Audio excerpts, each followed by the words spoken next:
Buenas tardes, amigos y amigas de la revista Seguridad Minera. Gracias por su asistencia al webinar de hoy. Bueno, antes de empezar y dar pase a nuestra expositora, tenemos algunos anuncios importantes. Primero de ellos se refiere a nuestra institución, el Instituto de Seguridad Minera, ISEM, que ya registró su plan de vigilancia para la vigilancia, prevención y control del COVID-19 en el trabajo ante las autoridades sanitarias. A partir de ahora podremos realizar actividades de capacitación en todas nuestras sedes, tanto de Lima, Cajamarca, Arequipa, Cusco, Pasco y también en las oficinas de las diferentes regiones mineras del país. Capacitaciones que se realizarán, por supuesto, con las debidas medidas de protección para los participantes. Por otro lado, desde el próximo lunes, 6 de julio, hasta el 14 de este mes, el ISEM llevará a cabo el dictado de 20 cursos online que forman parte del anexo 6 del Reglamento de Seguridad y Salud Ocupacional en Minería y su modificatorio. Las capacitaciones se realizarán mediante la plataforma Zoom, se otorgará certificado y los socios del ISEM, por supuesto, tendrán un descuento en el costo de matrícula. Si quieres conocer el listado de cursos, por favor, sigue esta transmisión y en los comentarios encontrarán los enlaces para mayor información. Bueno, ahora la presentación de nuestro webinar. Todos los profesionales de la seguridad y salud ocupacional han incorporado de manera acelerada nuevos conocimientos y prácticas a raíz del COVID-19. Entre ellos está la elaboración del Plan para la Vigilancia, Prevención y Control de COVID-19, obligatorio para las empresas de todos los sectores productivos. Este plan no es solamente un requisito legal, sino una herramienta que permite establecer medidas para proteger la vida de los trabajadores. Para revisar estas características del plan y cómo transformarlo en un documento de valor, la revista Seguridad Minera del ISEM ha invitado a la ingeniera ambiental Eulalia Medina Cárdenas, quien tiene maestría en Ciencias Ambientales por la Universidad Nacional Mayor de San Marcos y especialización en Seguridad y Salud Ocupacional por la Universidad de Montreal, Canadá. También es auditora interna y formadora de Seguridad y Salud y diplomada en Sistemas de Gestión ISO 14000 y OSAS 18000. Tiene experiencia en la elaboración de instrumentos de gestión ambiental, así como de documentos técnicos y reportes anuales. Les recordamos que este webinar gratuito está auspiciado por las empresas MedSalud, Servicios de Evaluación Médico Ocupacional, CAR y Asociados, especialistas en señalización y reflectivos, y de Paragons Safety Technology, expertos en capacitación y entrenamiento en estándares de trabajo, operaciones de alto riesgo y respuesta a emergencias. Hola, Eulalia. Hola, Marco Polo, buenas tardes. ¿Qué tal? ¿Cómo te encuentras en este momento? Bien, bastante entusiasmada también por la conferencia. Por favor, gracias. A la conferencia. La presentación es tuya. Ok, muy amable.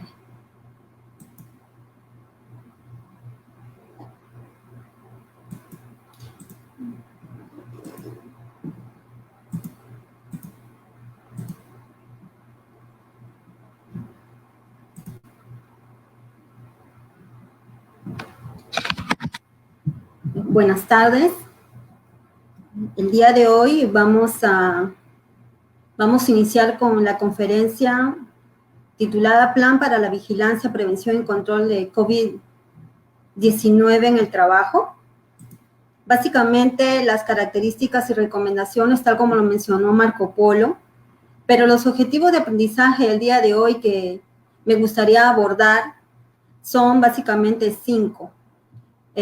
Primero, precisar los objetivos del plan COVID-19, describir los niveles y grupos de riesgo de exposición al contagio para COVID-19, describir asimismo los 7 lineamientos del plan que están considerados dentro de la resolución ministerial 448-2020 del MINSA, recientemente aprobada, que derogó la resolución ministerial 239 y sus modificaciones. Luego, precisar la estructura del plan, cuál es la nueva estructura que esta resolución ministerial aborda. Y finalmente, identificar las principales etapas del proceso de registro del plan en el SIS-COVID. ¿Cómo estamos actualmente en el tema de la presentación y aprobación de los planes COVID según el portal SIS-COVID Empresas? El día de hoy encontré que por sector, el que tiene mayor cantidad de planes presentados y aprobados, la cantidad de industrias, ¿no?, de actividades económicas, son el sector produce, le sigue vivienda, el MTC, el MINSA y el MINEM, y así sucesivamente. En total, existe un registro de más de 95,000 planes aprobados, lo que viene a ser 84% de planes aprobados.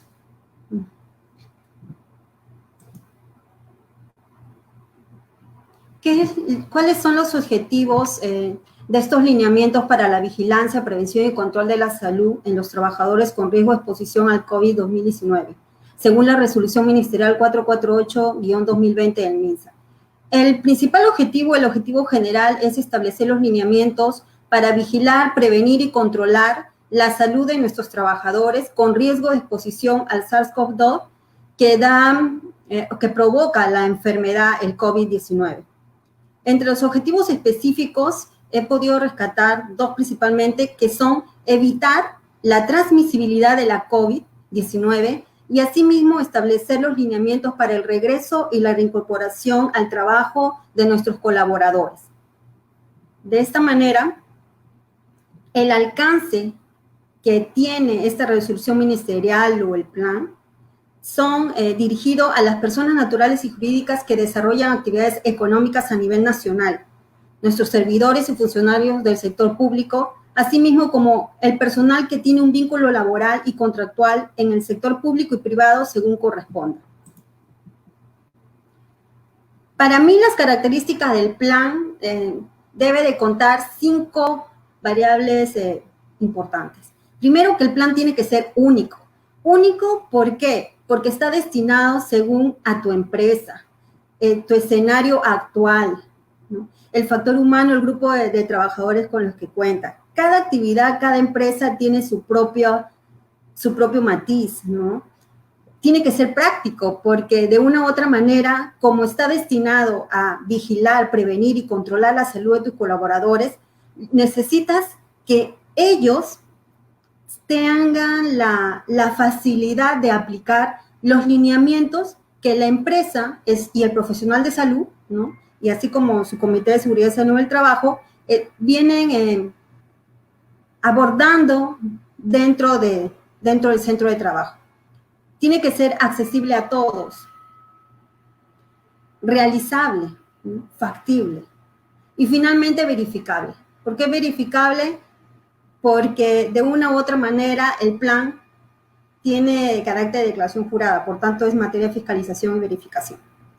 ¿Y cómo van a verificar los supervisores o fiscalizadores? Es a través de tus evidencias fotográficas, tus archivos digitales u otros documentos que sustenten la implementación de tus 7 lineamientos para la vigilancia, la prevención y el control de la salud de tus trabajadores dentro de su lugar de trabajo.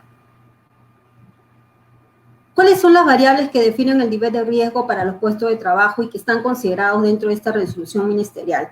Son 3. La frecuencia, la distancia y la condición. La frecuencia está dirigida al contacto entre personas. Tú tienes que evaluar qué tan frecuente tu trabajador va a estar en contacto con el colega del trabajo o con la clientela. La distancia entre las personas, ¿no? Se está considerando mínimo 1 metro, pero de preferencia en algunos casos, como en los comedores, es de 2 metros o más, de preferencia. Y la condición de la salud de las personas. ¿Cuáles son los niveles de riesgo de exposición al contagio del COVID-19 que está considerando la resolución, la 448, de la misma manera que consideraba la 239? Aquí no ha habido variación. Son los 4 niveles de riesgo. Empezamos con el bajo, medio, alto y muy alto. Principalmente el riesgo alto y muy alto, y esto es lo que quiero remarcar, está destinado a los trabajadores del sector salud y a aquellos que tienen riesgo potencial de exposición a casos sospechosos o confirmados del COVID. Eso quiere decir el personal que no esté expuesto a los aerosoles en el ambiente de trabajo, como el personal de limpieza, las personas que también trabajan en los laboratorios o los técnicos de laboratorio dentro de un hospital. Mientras que el riesgo bajo está destinado para aquellos que no requieren contacto con personas que se conocen o se sospechan que están infectados con COVID. Eso significa que no tienen un contacto cercano y frecuente menor a una distancia con el público. Es un puesto de trabajo donde se puede usar o establecer barreras físicas para el desarrollo de sus actividades. El riesgo mediano está definido como aquellos que requieren contacto cercano y frecuente, menor a 1 metro, con personas que podrían estar infectadas con el COVID. Es un puesto de trabajo donde no se pueden usar o establecer barreras físicas. Entonces, tenemos 4 niveles de riesgo: el bajo, el medio, el alto y el muy alto. Recordemos que el alto y el muy alto está destinado al personal de salud. ¿Cuáles son los grupos de riesgo para COVID que están fluctuando, evolucionando o siendo modificados a través del tiempo? Empezamos nosotros con una resolución ministerial de la 193/2020 del 14 de abril y ha ido evolucionando, ¿no? Porque en tema de COVID todo va evolucionando cada día, hasta llegar a la reciente resolución ministerial 448/2020 del 30 de junio. Empezamos nosotros con la RM, la 193, que mencionaba que los grupos de riesgo, las personas del grupo de riesgo están consideradas personas mayores a 60 años, mientras que ahora son las personas mayores a 65 años. De la misma manera, se ha agregado el tema de la hipertensión arterial refractaria. Refractaria quiere decir que a pesar de que tienen un tratamiento o reciben una medicación, su presión arterial sigue subiendo o sube. La enfermedad cardiovascular grave, el cáncer. La otra modificación ha sido en el asma moderado grave, así como la insuficiencia renal crónica en tratamiento con hemodiálisis.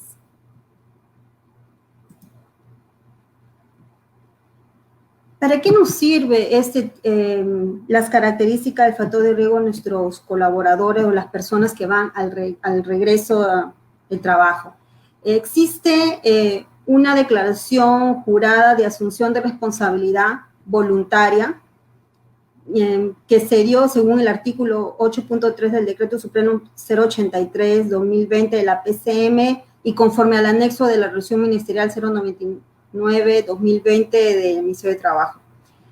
Este formato de declaración jurada permitía a los trabajadores que tengan las características de factor de riesgo mayor a 65 años, con índice de masa corporal mayor a 40, con asma moderado grave, que accedan voluntariamente a su centro de labores, pero para ello tendrían que cumplir ciertos criterios o requisitos, como por ejemplo, que cuente con un certificado de aptitud de su condición de salud, que lo declaren apto, ¿no? Que sea validado por un médico responsable del trabajo o una entidad de salud. El trabajador para ello tiene que haber sido informado sobre la identificación del peligro y la valorización del riesgo y la aplicación de los controles en su puesto de trabajo ante un riesgo por contagio de COVID. El trabajador asimismo debería ser informado por los signos y síntomas característicos del COVID y la empresa además le debería informar que cumple con la normatividad en seguridad, salud en el trabajo y las disposiciones emitidas para la vigilancia, prevención y control, como en este caso el plan. De esta manera, el trabajador firmaba y llenaba, completaba el formato y lo remitía a la empresa. Veamos ahora cuáles son los 7 lineamientos para la vigilancia, la prevención y control del COVID en el trabajo considerados en esta resolución ministerial.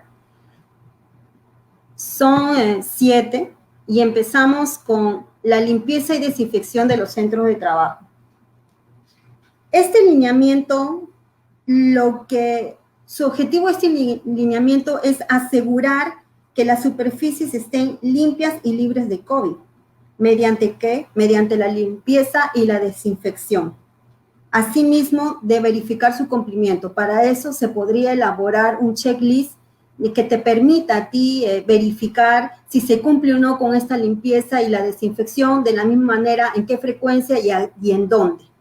El segundo lineamiento, que es la evaluación de la condición de salud del trabajador previo al regreso o recuperación al centro de trabajo, esto es una frase que ha sido agregada recientemente, permite la evaluación de la condición de la salud del trabajador, identificando el riesgo de exposición de cada uno de ellos desde su puesto de trabajo, aplicando la ficha sintomatológica y, si fuera necesario, realizar las pruebas. Mientras que el lineamiento 3, respecto al lavado y desinfección de manos obligatorio, establece los puntos de lavado que debe de contar el centro laboral al ingreso, sobre todo al ingreso del centro de labores, así como de brindar los materiales y los pasos para un correcto lavado. Eso significa que la empresa o el empleador tiene que asegurar el lavado y la desinfección de manos obligatorias del trabajador, instalando puntos de lavado, proporcionando los materiales, quiere decir agua, jabón, papel toalla o, si no fuera posible, el gel desinfectante. Y obligatoriamente la señalética del lavado correcto de las manos. El lineamiento 4, respecto a la sensibilización de la prevención del contagio en el centro de trabajo, es dar a conocer toda la información sobre el COVID, sobre la enfermedad del COVID, los modos de contagio, cuáles son los síntomas que presenta, los usos de la EPP, de los equipos de protección individual, y cuáles son los canales de comunicación frente a un caso sospechoso, ¿no?, o presentar algún tipo de sintomatología. El lineamiento 5, las medidas preventivas de aplicación colectiva están destinados al cuidado que tiene que tener en el ambiente de trabajo y las medidas de distanciamiento físico. El lineamiento 6, que son las medidas de protección personal, están dirigidas a la disponibilidad de los EPI, de los equipamientos de protección individual, así como la capacitación y su uso correcto, tanto cómo llevarlo, cómo mantenerlo, la limpieza y también cómo retirarlos.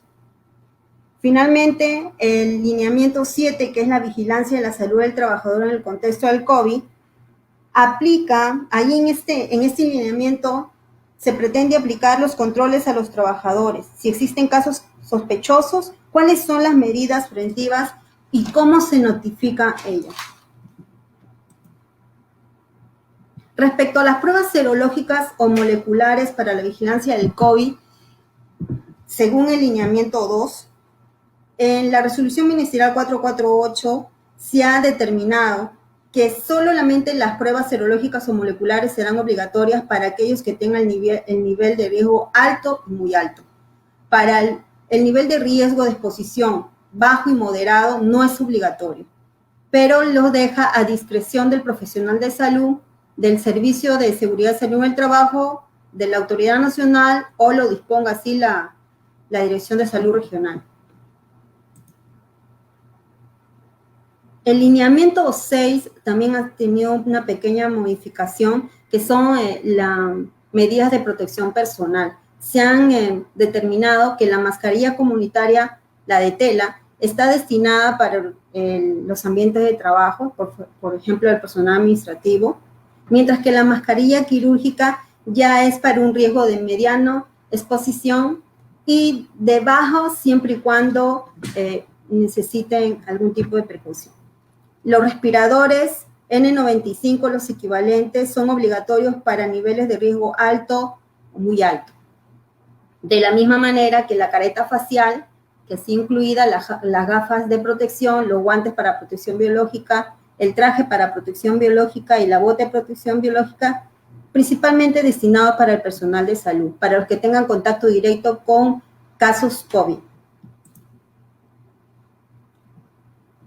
Otro nueva inclusión o modificación ha sido en la estructura del plan, que figura en el anexo 5 de la resolución ministerial 448, en la que ustedes pueden ver las modificaciones han sido en el punto 3, los datos del Servicio de Seguridad y Salud del Trabajo, que se tiene que mencionar las nóminas profesionales y te dice cuáles son los datos que tú debes de llenar, ¿no? El nombre de los profesionales de salud, la fecha de nacimiento, su profesión, la especialidad, su colegiatura, su lugar de trabajo, etc. En el punto 4, que es la nómina de los trabajadores por riesgo de exposición, de la misma manera, los datos personales, los nombres, el régimen, sea contractual, sea permanente. Y finalmente, el procedimiento para el regreso e incorporación al trabajo, que se tiene que detallar un flujograma adecuado al centro de trabajo, a la actividad. Y una lista de chequeo, ¿no?, de vigilancia. Pero la estructura del plan mantiene los datos de la empresa o de la entidad pública, los datos del lugar de trabajo. Si existen sedes diferentes, también se tienen que mencionar. Los datos del Servicio de Seguridad y Salud del Trabajo, la nómina de los trabajadores por exposición al COVID, las responsabilidades para el cumplimiento del plan. En el punto 6, el presupuesto y el proceso de adquisición de los insumos para el cumplimiento del plan. En este caso también se tiene que añadir que ahora las empresas tienen la potestad de comprar las pruebas y los insumos para realizar los tamizajes, que también se deben incluir en este presupuesto. El procedimiento para el regreso y reincorporación al trabajo, su flujograma, el checklist de vigilancia. El checklist de vigilancia es prácticamente una recopilación de los 7 lineamientos antes descritos. Anteriormente en la estructura con la 239, los lineamientos estaban como los protocolos. Entonces, pero en este caso, el punto 7, destinado a la lista de chequeo de vigilancia, el checklist, ya está elaborado y simplemente es declarar sí o no y algún comentario. Y finalmente, el responsable, ¿no?, del Comité de Seguridad y Salud del Trabajo. Otra modificación ha sido respecto al anexo 1, el profesional de salud del Servicio de Seguridad y Salud del Trabajo por tamaño de empresa. Ahora tenemos 6 tipos, ¿no? 6 tipos de clasificaciones según el centro de trabajo. El profesional para la vigilancia de salud por exposición a COVID, se ha incluido a un profesional de la salud para las empresas tipo 1 y tipo 2. Ustedes pueden ver, el empleador ahora es también responsable, se podría decir, dentro de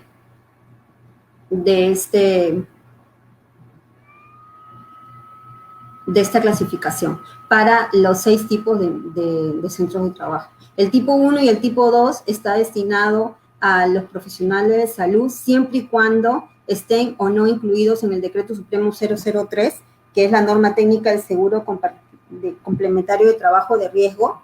Ustedes tienen que ver cuál es el CIU de la empresa para determinar si su empresa es o no está dentro de esta norma técnica.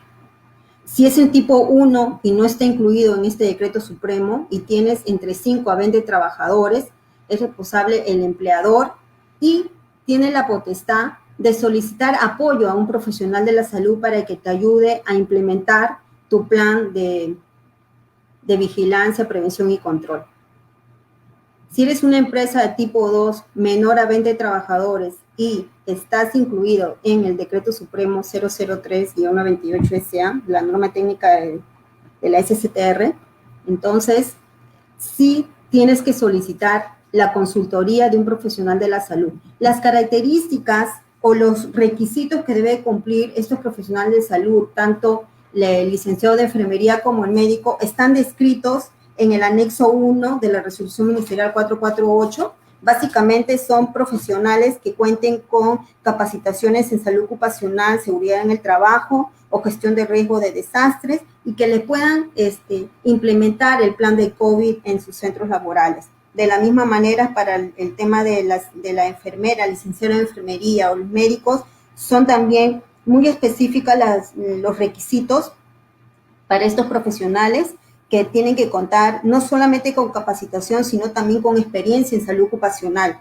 en medicina ocupacional o en seguridad y salud en el trabajo o gestión de riesgos de desastres o sus equivalentes. En ese sentido, les invito a revisar el anexo 1 para que puedan cumplir con los requisitos y exigencias respecto al profesional de salud del Servicio de Seguridad y Salud del Trabajo para los que puedan implementar y también adaptar sus planes COVID, si es que no lo han presentado todavía. El tipo 3, estamos hablando de 21 a 50 trabajadores, donde también se exige la presencia de un profesional de la salud, pero solo 12 horas por semana. Ustedes pueden variar dentro del horario de trabajo, solamente se requeriría la presencia, ¿no?, la asistencia del profesional de salud durante 12 horas. Puede ser un día, 1 hora, 2 horas, eso ya usted lo evalúa. Para el tipo 4, estamos hablando de una empresa que cuenta de 51 a 100 trabajadores, ¿no? Aquí sí te piden una licenciada de enfermería. Una licenciada de enfermería cuya presencia en el centro laboral tiene que ser mínimo 18 horas por semana. Mientras que el tipo 5, estamos hablando de una empresa de 101 a 500 trabajadores y te exige una licenciada en enfermería y un médico ocupacional. De la misma manera, la presencia de estos profesionales de salud tienen que ser mínimo de 18 horas por semana. Y finalmente, la empresa de tipo 6, que cuenta con un número mayor a 500 trabajadores, estamos hablando de la obligatoriedad de la presencia de un licenciado en enfermería y también de un médico, donde la variación está en la cantidad de horas en la que tiene que estar el médico ocupacional. Son 36 horas por semana que se le exige como mínimo. Y la licenciada de enfermería y el apoyo son 18 horas por semana. Como les dije, en el anexo 1, ustedes pueden encontrar cuáles son los requisitos o las características de estos profesionales que te van a permitir vigilar la salud de tus colaboradores dentro de tu centro de trabajo.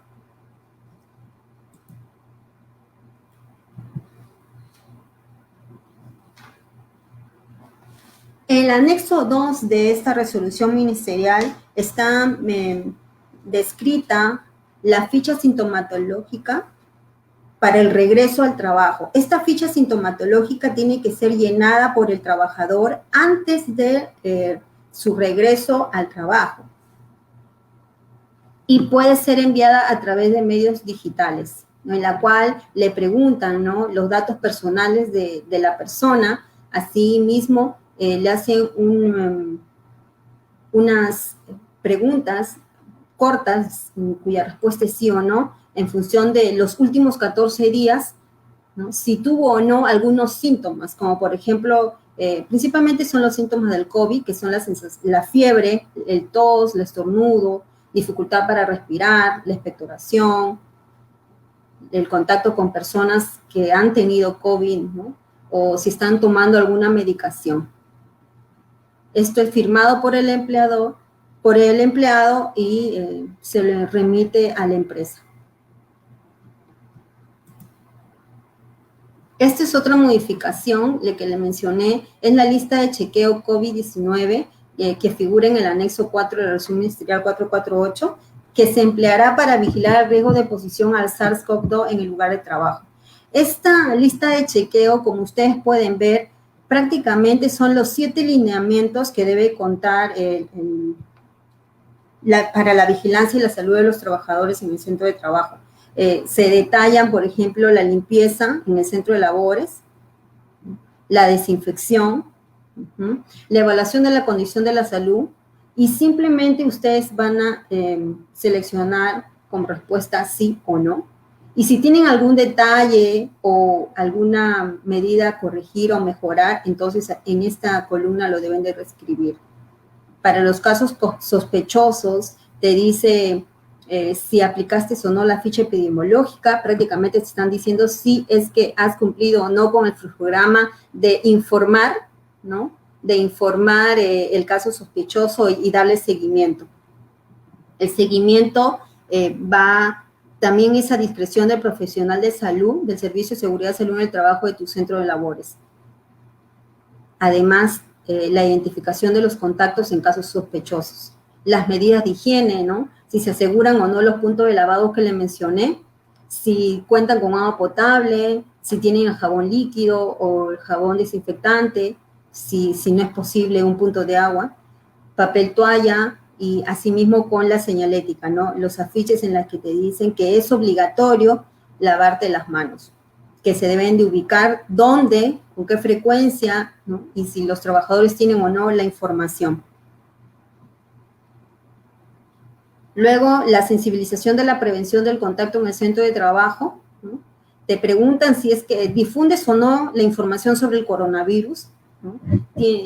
Sobre también cuáles son las medidas de protección laboral que se están aplicando, si se difunde o no la importancia del lavado de la mano, lo que son las normas de etiqueta respiratoria, ¿no? El saber estornudar cubriéndose la boca o con la flexura del codo, no tocarse el rostro. Si todos los trabajadores utilizan o no la mascarilla de acuerdo al nivel de riesgo del puesto de trabajo, si se facilitan o no los medios para responder inquietudes de tus trabajadores, si es que tú has desarrollado un plan de comunicación, si es que cuentas con trabajadores que hacen teletrabajo, es que tú has desarrollado ese plan de comunicación, ¿cómo le transmites a ellos la información o algunas medidas que se vienen corrigiendo, ¿no? Porque van evolucionando las medidas en función de las normas también que salen, o si ustedes han visto la realidad, qué funciona, qué está realmente funcionando o qué no. Si todo ese tipo de información está siendo transmitida a tus colaboradores que tengas en el trabajo o no. Todo eso también son evidencias que van a ser verificadas. Entonces, una de las recomendaciones es esa, que ustedes también mantengan un vínculo de comunicación digital con sus colaboradores y dentro también del centro laboral. En lo que son las medidas preventivas, te preguntan sí o no, si tienes ambientes adecuadamente ventilados, si realmente haces un intercambio de aire según la Instituto Nacional de Salud, si está en función del área de trabajo, ¿no? Si cumples o no con el distanciamiento social de 1 metro entre tus trabajadores, si además de eso usan permanentemente o no la mascarilla, ¿no? Sea quirúrgica o sea un protector respiratorio, eso va a depender de la tarea o la actividad que desarrolla el trabajador. Si existen medidas de protección en los puestos de atención al cliente, si tú has implementado o no las barreras físicas, qué tipo de barreras físicas has implementado, si se evita o no las aglomeraciones durante el ingreso y salida en el centro de trabajo, cuáles son ese tipo de preguntas fácil responder sí o no. Eso es lo que ha hecho más digerible también este plan, con este checklist, para de una manera puedan verificar, contrarrestar la información que la empresa está manifestando a través de este plan COVID-19. Finalmente, la vigilancia de la seguridad del trabajador. Si te preguntas si controlas o no la temperatura corporal de cada trabajador. Ahora, en el tema de la temperatura corporal, ya no es obligatoria a todos, sino de manera aleatoria. Se indica, si indica o no, si tienes un registro de estas temperaturas, ¿no? Si consideras o no medidas de salud mental, ¿vale? para un tema de personas que probablemente estén sufriendo un tipo de estrés por la cuarentena o porque han tenido familiares, ¿no? que han perdido por un tema de COVID también. Si registras o no en el SIS-COVID todos los trabajadores que han pasado un tamizaje por COVID-19. Eso es prácticamente la lista de chequeo de vigilancia que le va a permitir al Sensopas verificar la información que tú has declarado, ¿no? Si cumples o no y si existen algunos pendientes por mejorar. La otra modificación o la otra agregado es el anexo 6, que también es una lista de chequeo de vigilancia de la COVID-19 en empresas que tengan de 1 a 4 trabajadores. Esa era también la inquietud antes con la 239, que estaba solamente para empresas menores a 20 trabajadores, no todos entraban dentro de esa clasificación, ahora ha sido sí más específico, lo presenta toda empresa con hasta 5 trabajadores que no se encuentren incluidas en el Decreto Supremo 003, que es la norma técnica de seguro compensatorio de trabajo y riesgo, y de la misma manera es una lista de chequeo fácil responder, los datos generales de la empresa o la entidad pública, los datos del lugar de trabajo si es que tienen sedes diferentes, una nómina de trabajadores por riesgo de exposición, nuevamente los datos del trabajador, el régimen laboral, el tipo de documento, su número, cuál es la modalidad de trabajo, cuál es su puesto de trabajo y qué nivel de riesgo para COVID han considerado. La lista de chequeo, ¿no?, que también engloba los 7 lineamientos, ¿no?, para la vigilancia, la prevención y el control al COVID, como la limpieza, la desinfección, las medidas de higiene, la sensibilización de prevención al contagio en el centro de labores, las medidas preventivas y así como la vigilancia de salud del trabajador. Si cumples o no, o cuáles tienes pendientes por mejorar. Son los 7 lineamientos del plan. Esto para mí es como una caja de herramientas que cuenta la empresa o el personal para poder dar la información de manera gráfica, de manera corta, precisa a los trabajadores, como por ejemplo, cuáles son los pasos para lavarte la mano correctamente, cómo debes de ponerte y quitarte la mascarilla, la utilización de infografía, ¿no?, para aquellos que realicen trabajo remoto, el teletrabajo. También se pueden utilizar para el tema de qué productos, la frecuencia, el tema de la limpieza y la desinfección, porque la desinfección es a través de productos químicos, la limpieza simplemente puedes utilizar, pero no mata, la desinfección es la que realmente mata el virus. Entonces, y el registro diario, puedes elaborar un registro, una ficha para registrar diariamente el control de temperatura de tu trabajador. Recuerden ahora, el control de la temperatura es aleatorio. Otro también puede ser que elaboren su lista de verificaciones, va a depender según la actividad, ¿no?, su actividad económica, si es que ustedes tienen implementado su sistema de gestión de seguridad salud en el trabajo, entonces la lista de verificaciones es muy fácil porque le permite a ustedes de manera inmediata reconocer cuáles son los puntos débiles a corregir. Como por ejemplo, si el empleador validó o no con el trabajador su estado de salud, si el comedor se limpia antes y después de cada uso, si se desinfecta diariamente las mesas, el microondas, ese tipo de superficies. Si utilizas agua y jabón o el alcohol en gel, si están disponibles o no, si los puntos son realmente estratégicos, accesibles y que evitan aglomeraciones del personal. O también puedes desarrollar este tipo de afiches en las que presentan las medidas de prevención para la salud de los trabajadores en el sector minero, por ejemplo, en la que señalas cuál es el distanciamiento físico, que en este caso está determinado por 1 metro, 1,5 metros para las habitaciones, las camas, en los comedores son 2 metros en el tema minero. Por ejemplo, las medidas de higiene también, que te laves frecuentemente la mano en la medida de lo posible, si retiras o no los EPIs de manera segura en función a la formación, la capacitación que has recibido, que no compartan sus herramientas, si en el caso la comparte, que lo desinfecte entre cada utilización o después de cada utilización. Se utilizan las normas de etiqueta respiratoria como estornudar y toser cubriéndote con el codo, ¿no? Y si planifican o no las tareas a fin de respetar la distancia física de 2 metros, si es posible, como en el caso de los comedores. Son tipo de afiches con la que ustedes pueden utilizar para proporcionar la información puntual, específica a sus colaboradores. De la misma manera, ahora se emplea mucho el tema de la señalética, ¿no? Estos son los afiches que deben estar colocados para recordar a nuestro colaborador, nuestro trabajador, el uso obligatorio de la mascarilla, que tienes que lavarte las manos, que utilices, por favor, al ingresar al centro de trabajos, el dispensador, ¿no? ¿Cuáles son, para mantener una distancia, o están utilizando también ese tipo de señalética? si es obligatorio o no lavarse las manos. Respecto a la barrera física, para cuando no se pueda limitar, ¿no?, el contacto en las personas, ¿cuál elegir? Se está proponiendo estas láminas transparentes, pero en este tipo de láminas transparentes nosotros también tenemos que ver cuál va a ser y no va a provocar accidentes, o cuál va a ser no va a impactar tanto la salud o prevenir un accidente.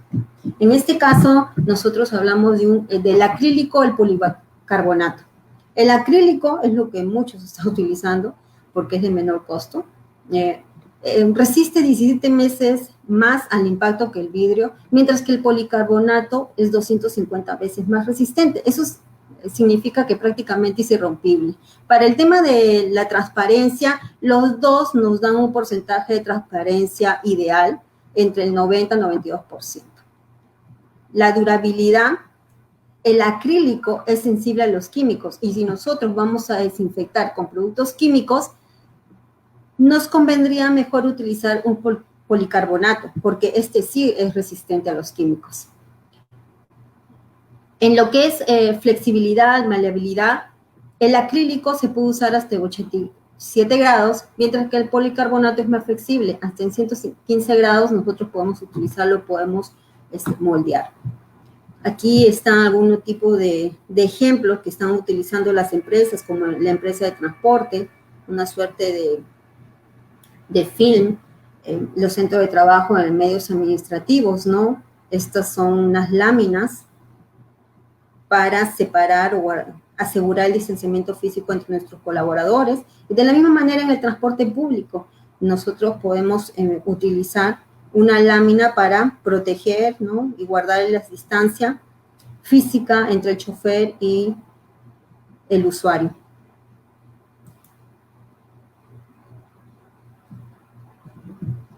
¿Qué pasa cuando nosotros tenemos un caso confirmado a la COVID-19? Según la resolución ministerial y las otras normativas vigentes, primero, antes que nada, la empresa como tal tiene un rol informativo. Para ello se debe registrar en la DIRIS, en la DISA, en la DIRESA, en la JERESA de su jurisdicción, que forman parte de la Red Nacional de Epidemiología. Al tamizar un trabajador, sea por prueba serológica molecular, y si da positivo, lo que tiene que hacer el profesional de salud encargado, sea el licenciado de enfermería o el médico ocupacional o cualquier responsable del Servicio de Seguridad y Salud del Trabajo, tiene que completar la ficha de investigación clínica de COVID proporcionada por el MINSA, ¿no? Asimismo, notificar mediante el portal SIS-COVID y del Centro Nacional de Epidemiología, Prevención y Control de Enfermedades, del CDC, a través de su aplicativo. Estos son los sitios, los accesos para el SIS-COVID y también para la CDC, en la que debes de reportar tu caso positivo al COVID. ¿Y cuál es el flujograma para el registro del plan en SIS-COVID? Primero, toda empresa, actividad económica, elabora su plan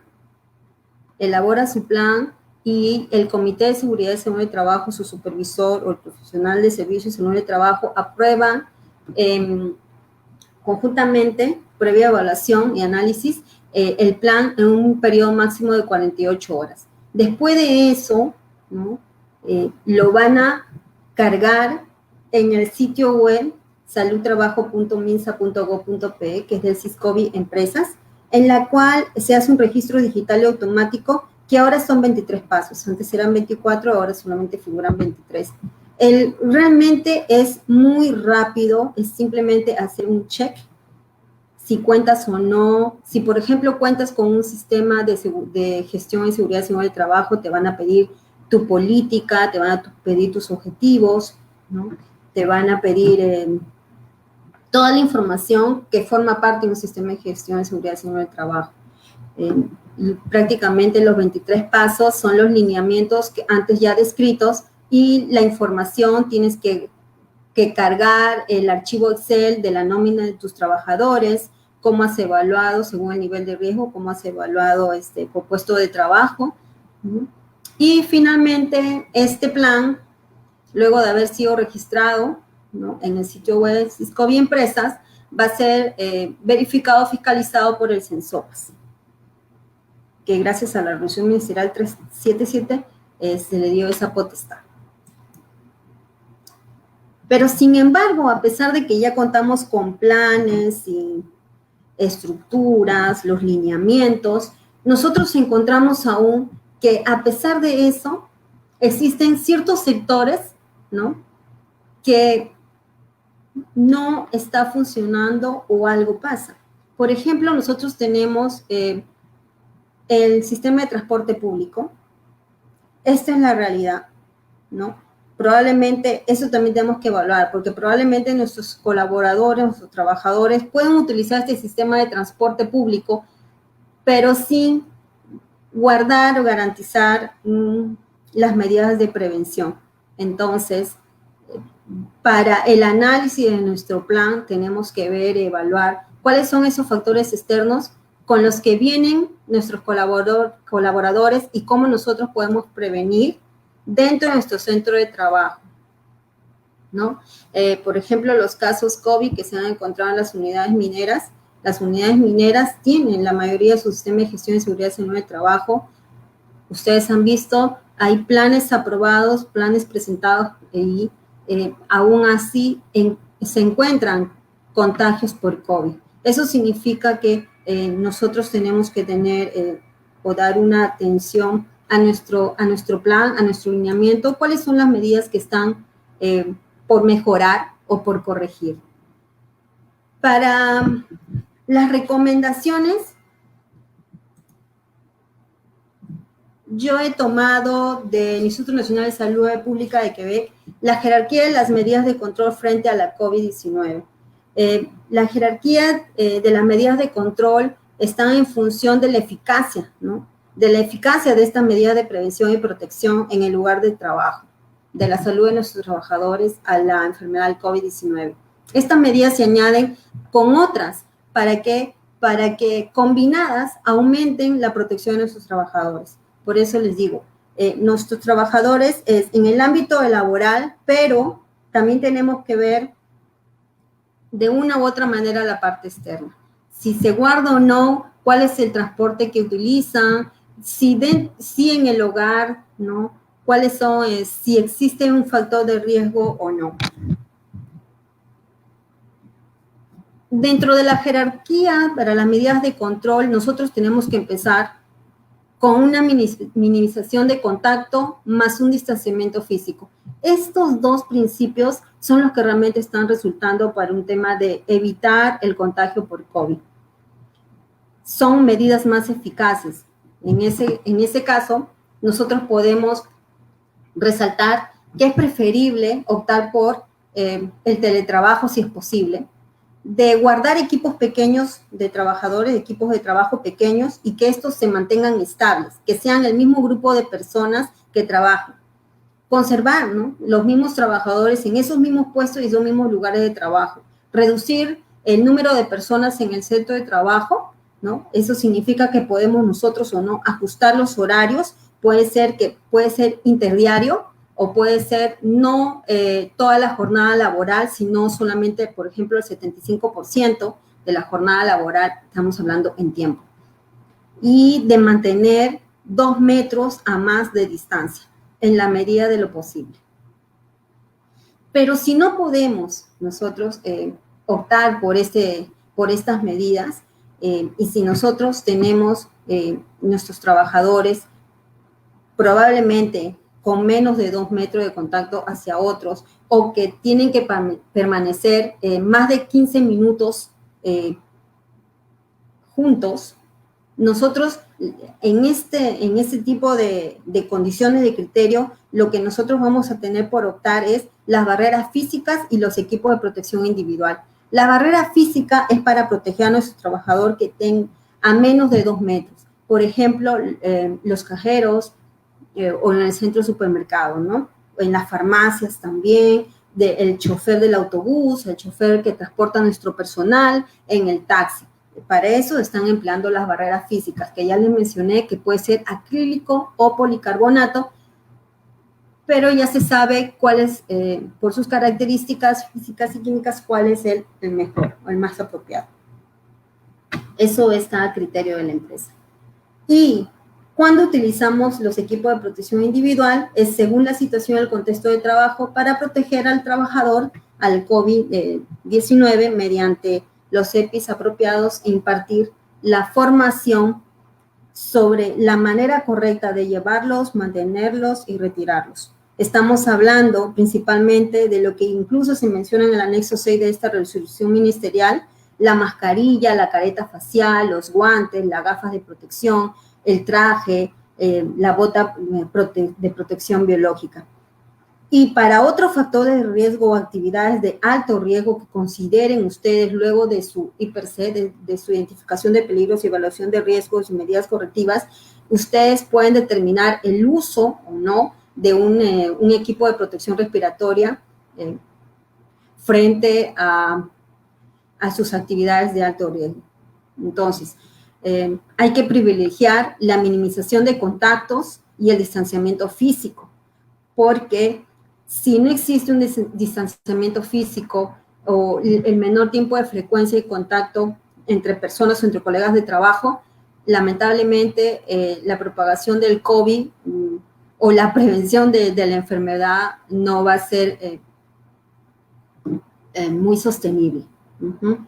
Para ese caso, como se recomienda, nosotros podemos tener la aplicación del lavado de las manos, el respeto a la norma de etiqueta respiratoria, el uso de la mascarilla, como medidas que se añaden a otras, ¿no? La ventilación del lugar de trabajo, de los locales o los medios de transporte que utilice nuestro personal. Todo eso tiene que estar pensado, analizado, evaluado dentro de tu plan, porque cada actividad, cada empresa es diferente. Tú tienes que ver que puedes, yo he visto, ¿no?, que los planes de COVID están siendo comercializados, se podría decir, e ingresados de una manera muy a la ligera. Sin embargo, no por el que tengas la misma actividad significa que tengas la misma realidad. Puedes tener en tu empresa, sí puedes tener personal con factor de riesgo, mientras que en la otra empresa no. ¿Qué se hace frente a eso? Existe la evaluación, por eso yo digo, el plan debe ser único, también tiene que ser práctico, tiene que ser realizable y verificable. De esta manera, si ustedes realmente identifican sus niveles de riesgo, su personal, cuáles son las actividades, qué es lo que puedes mejorar, cambiar, si puedes o no mantener el distanciamiento físico, qué son las medidas, puedes reorganizar tus ambientes de trabajo, puedes eliminar ciertos equipos o ciertos espacios, ¿no?, para garantizar este distanciamiento o la minimización de contacto. Entonces vas a poder prevenir la enfermedad, ¿no?, el contagio. Otro tipo de recomendaciones que también me gustaría proporcionar es que prevean un plan de comunicación antes del regreso al trabajo, porque nosotros estamos como la curva, ¿no?, del COVID, del virus. Nosotros estábamos en una normalidad, luego empezamos la crisis, que fue prácticamente la cuarentena, y luego para el tema del reingreso, el regreso, la recuperación a nuestro centro de trabajo, entonces nosotros estamos primero evaluando cuál va a ser las medidas que vamos a tomar, cómo vamos a recibir a nuestros trabajadores y finalmente cómo vamos a desarrollar nuestras actividades en la medida de lo posible, cuanto más normal sea, mejor, pero evitando el contagio. Prevé para esta manera un plan de comunicación antes del regreso al trabajo, ¿no? Proporcionar las fichas sintomatológicas, ¿no? Dar facilidades a nuestro trabajador para reseccionar las comunicaciones y de la misma manera resolver sus inquietudes. Instalar afiches que recuerdan la importancia de la higiene de las manos, las normas de etiqueta respiratoria, la distancia física en lugares estratégicos. Todo eso se tiene que pensar antes de recibir al personal en el centro de trabajo. Prever un plan de información y de formación a los trabajadores sobre las medidas de protección y prevención. Si van a utilizar los EPI, de la misma manera, tienen que ser informados. La mayoría del personal administrativo no utiliza una mascarilla. Entonces, el buen uso, el uso correcto de la mascarilla, ¿no?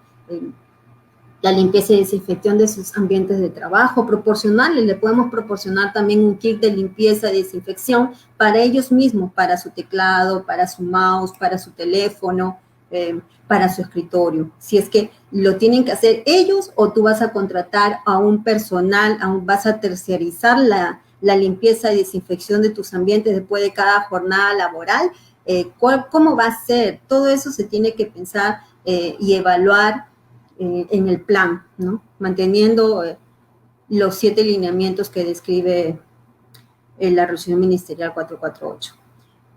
De la misma manera, mantener siempre los mismos grupos de trabajo, como ya les mencioné, porque mantener el menor número posible de trabajadores en estos grupos evita la multiplicación de contacto. Eso significa que va a evitar o va a contener, es como si fuera una pequeña cuarentena, va a contener que se multiplique, se propague el virus. Entonces, ya sabes, ya identificas cuál es el grupo de trabajo, cuánto, qué horario, qué fijo, qué puesto, entonces está identificado. Si los trabajadores deben de trabajar estrechamente, eso significa que no pueden evitar el contacto piel a piel, ¿no? Si se produce. Si esto se produce, entonces indicar, ¿no? Que debe de lavar o desinfectar con una solución hidroalcohólica, ¿no? Que deben de disponer, por eso yo le digo, los trabajadores deben de tener un kit de limpieza y desinfección con ellos, ¿no? Puede ser pequeño o algo muy portátil también, si es que se tienen que desplazar. Lavar y desinfectar la zona en contacto lo antes posible. Otras recomendaciones es que limpien y desinfecten las superficies manipuladas frecuentemente en el comedor después de cada periodo de comidas, como por ejemplo la mesa, la silla, la manija, el refrigerador, la grifería, el microondas, si es que tienes una sala de comer, o si ustedes van a disponer que los trabajadores puedan comer en sus puestos de trabajo o fuera, ¿no? Entonces también tienen que ser previamente informados, ¿no? Y recibir la información, los detalles de cómo, ¿no? Debe ser de la manera correcta para evitar prevenir el contagio, la exposición a este virus. Limpiar y desinfectar luego de cada jornada de trabajo las instalaciones sanitarias y los vestuarios, retirar los objetos que no sean esenciales, como por ejemplo las revistas, los periódicos, los lapiceros, de las áreas comunes, porque lo que se trata de evitar es el tema de la manipulación o el contacto con superficies. El contacto con superficies también es una vía de contagio. Limitar el número de personas presentes en un lugar de trabajo, ya lo habíamos hablado, ¿no? Trabajadores, clientes o cualquier otro proveedor subcontratista. Hay que reorganizar el trabajo y también los servicios. Dentro de nuestro plan también nosotros tenemos que pensar en que si tenemos practicantes, que si tenemos visitantes, si tenemos proveedores. Todo eso tiene que estar considerado dentro de tu plan. Los cuellos de botella y también los contactos cercanos que están mencionados. Por ejemplo, para evitar los cuellos de botella, llámese la entrada de la mina, por ejemplo, ¿no? En la cafetería, el comedor, en el acceso al ascensor, los vestuarios, ¿no? Hay que evitar el aglomeramiento de personas en estos lugares. Si es necesario y es posible, cambiar ligeramente el horario de trabajo o las pausas y las comidas, ¿no? El horario de refrigerio también lo podemos modificar. Instalar distribuidores de soluciones hidroalcohólicas fácilmente accesibles en espacios abiertos para evitar su instalación en lugares que creen cuellos de botella. Respecto a los contactos cercanos, que sean continuos e inevitables, ¿no? De dos trabajadores, por ejemplo, en un vehículo, en maquinaria pesada, o si van a hacer el mantenimiento de una máquina, entonces hay que limitar el número de los conductores en la cabina si es posible, hay que evitar que hayan varios cambios rotacionales de trabajadores en estos equipos de trabajo, con el fin de limitar la multiplicación de las interacciones personales. En la medida de lo posible hay que respetar la distancia mínima de 1 a 2 metros. y en caso sea imposible de respetar esa distancia mínima entre los trabajadores en las cabinas, ¿no? Por ejemplo, en el mantenimiento o en la conducción de una maquinaria, entonces debemos de optar por formar dúos de trabajadores que trabajen continuamente juntos. Pueden ser durante semanas o incluso durante meses, que sean ellos dos siempre. Mantener el mismo rol, sea conductor o copiloto, ¿no? Para toda jornada de trabajo en la medida de lo posible. Y finalmente, para los ascensores en mina, o también llamados jaulas, lo que se recomienda es reducir a la mitad el número de trabajadores por viajes. En la medida de lo posible también que respeten dentro del ascensor la distancia de 1 metro entre cada uno, sino utilizar una máscara de procedimiento o el equipo de protección respiratorio cuando sea necesario y según la tarea que le corresponda realizar. Evitar en estar frente a frente, cara a cara, para evitar, como ya les dije, las interacciones y también prevenir el contagio, la exposición al virus. Esto sería todo lo que tengo para el día de hoy de información respecto al plan y los lineamientos que debe contar el plan para la vigilancia, prevención y control del COVID-19 en el trabajo. Eulalia, muchas gracias por tu extensa y aleccionadora exposición, especialmente porque ha habido este cambio, ¿no? Respecto al plan, ¿no? A partir de la puesta en vigencia de la resolución ministerial 448. Cierto, del último día de junio. Antes de pasar a las preguntas, que son varias, les recordamos que este webinar gratuito está auspiciado por las empresas MedSalud, Servicios de Evaluación Médico Ocupacional, CAR y Asociados, especialistas en señalización y reflectivos, y de Paragons Safety Technology, expertos en capacitación y entrenamiento en estándares de trabajo, operaciones de alto riesgo y respuesta a emergencias. Permíteme saludar a toda la comunidad de profesionales de la prevención, de la seguridad, de la salud, de higiene ocupacional, de todo el país, de todo el Perú y de Latinoamérica que esta tarde nos acompaña. A todos les recuerdo que la edición 159 de nuestra revista Seguridad Minera se encuentra ya disponible. En los comentarios le estamos dejando el enlace respectivo. Bueno, tenemos algunas preguntas. Acá nos comenta o nos pregunta Dante Cruz si tiene que presentarse un nuevo plan. Aquí se supone que ya se presentó el plan, ya está aprobado y si tiene que presentar un nuevo plan. No, no tiene que presentar un nuevo plan.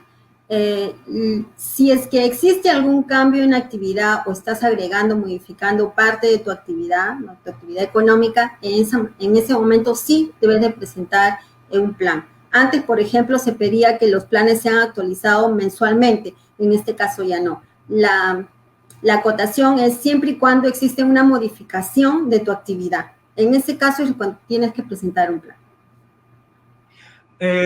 Con la nueva estructura de la resolución 448, ¿no? Claro. Ahora, Guillermo Navarro pregunta cuántos anexos como mínimo debe tener el plan. Como mínimo los anexos que debe de contener el plan son los anexos que figuran en la 448, ¿no? Como por ejemplo la lista de chequeo que agrupa los 7 lineamientos, ¿no? Los 7 lineamientos para la prevención, la vigilancia y el control, ¿no? Ese es el anexo 4.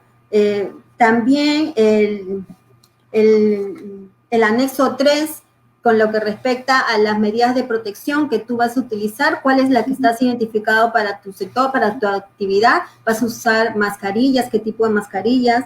Va a depender del nivel de riesgo de tu personal, ¿no? Si sea bajo, alto, muy alto o mediano.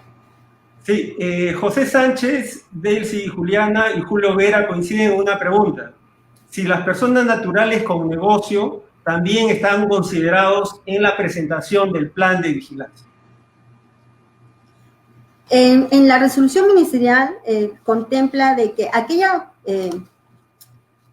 persona natural que no cuente con un sistema de gestión, por ejemplo, un sistema de gestión de seguridad y salud en el trabajo, puede presentar el anexo 4, que es la ficha de un checklist para aquellos que tengan mínimamente, ¿cómo se llama?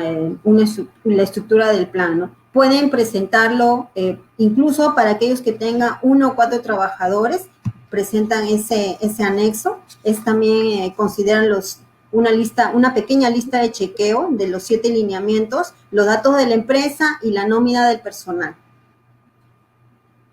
Bien, con relación a los profesionales de la salud, Froilán Ramos comenta si este profesional podría ser un bachiller de enfermería.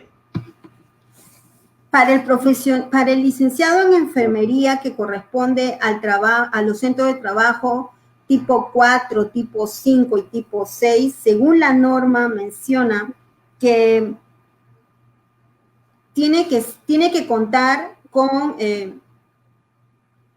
capacitaciones en salud ocupacional o seguridad y salud en el trabajo, así como para el caso de la licenciada en enfermería, tiene que tener capacitación universitaria mínima de diplomado en salud ocupacional, medicina ocupacional, seguridad y salud en el trabajo, o gestión en riesgo de desastres.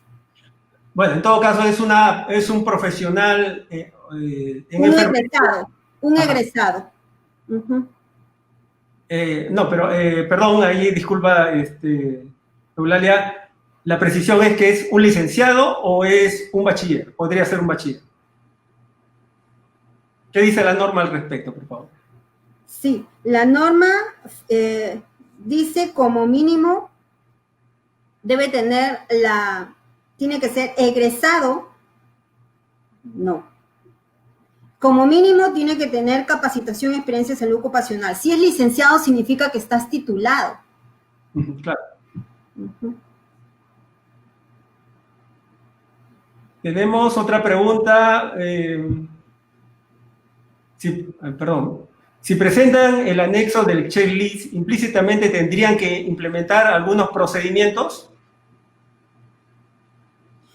Si vas a hacer el registro en el SIS-COVID, por ejemplo, los 23 pasos es simplemente hacer el checklist. Haces clic en cada ítem, si cuentas o no. Es lo mismo que presentan en este checklist del anexo 4, si cumples o no, si lo tienes o no.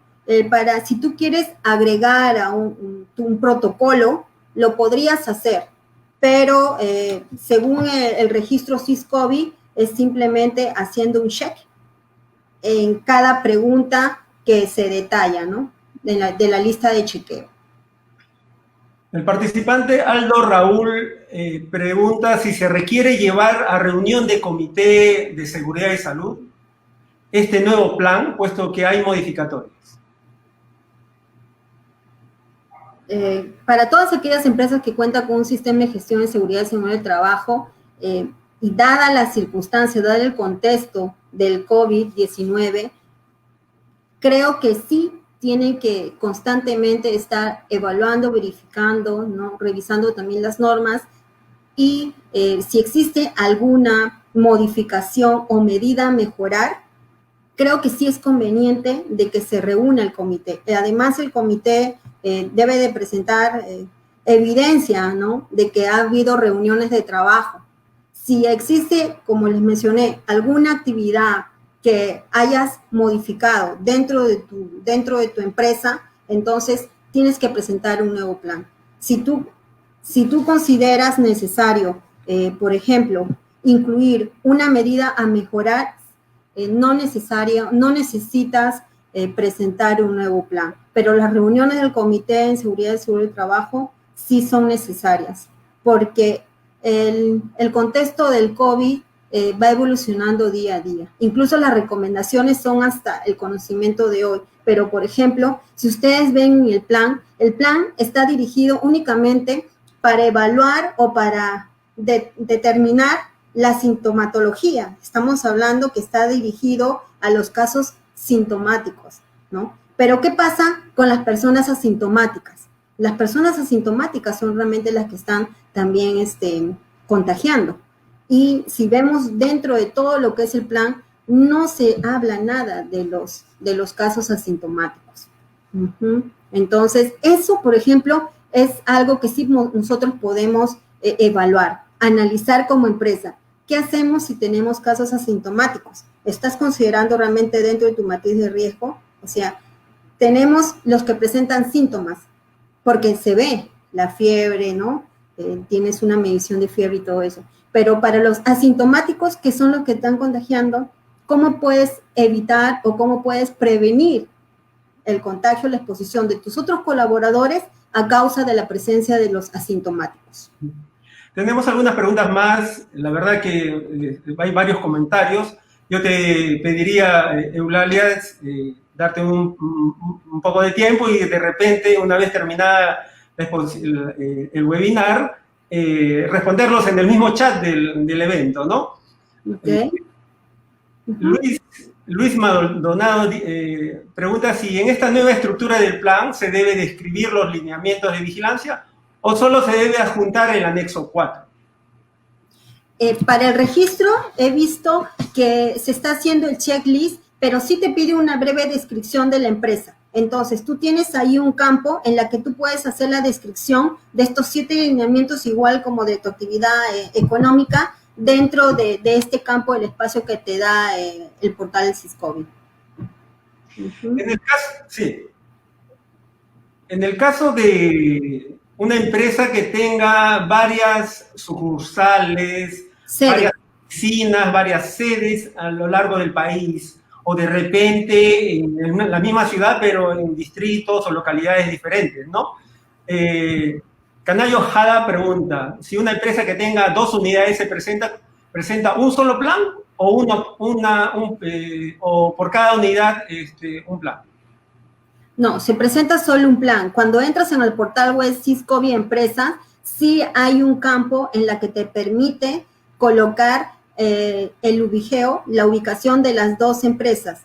Tanto el número de sedes tengas, te permite el sistema colocarlos, adicionarlos. Si tuvieran 5 sedes a nivel nacional, las 5 sedes van a figurar dentro de tu relación, ¿no? O el campo de aplicación de tu plan. Pero lo único que vas a presentar es un plan. Y vas a llenar los 23 pasos, pero solamente una sola vez. Acá tenemos una última observación de Isabel de Serrano que anota. Dice que no se debe confundir el anexo 4 con el anexo 6. Por favor, si podrías comentar al respecto y precisar las características de ambos anexos. El anexo 4 es para aquellas empresas que sí cuentan con un sistema que tenga un sistema de gestión en seguridad en el trabajo, pero que están destinados a trabajadores a partir de 5 trabajadores en adelante. Mientras que el anexo 6 solamente está destinado para empresas que tengan de 1 a 4 trabajadores y que no estén incluidos en el Decreto Supremo 003-96, ¿no? Que es la norma técnica de seguro compensatorio por riesgo de trabajo. Muchas gracias, Eulalia. Estamos seguros que tus recomendaciones serán útiles para todos los profesionales que nos acompañan y permitirán ayudar con mayor efectividad a prevenir la expansión del COVID-19 en el trabajo. Amigos, los invitamos a participar en nuestro próximo webinar que se realizará el 8 de julio, la próxima semana, cuyo tema es claves para elaborar el IPER-C ante nuevos riesgos. Este webinar estará a cargo del ingeniero Jean Lostano, gerente de operaciones de Paragon Safety Technology. Por favor, no dejen de participar y cuídense mucho y hasta pronto. Muchas gracias. Hasta luego. Gracias.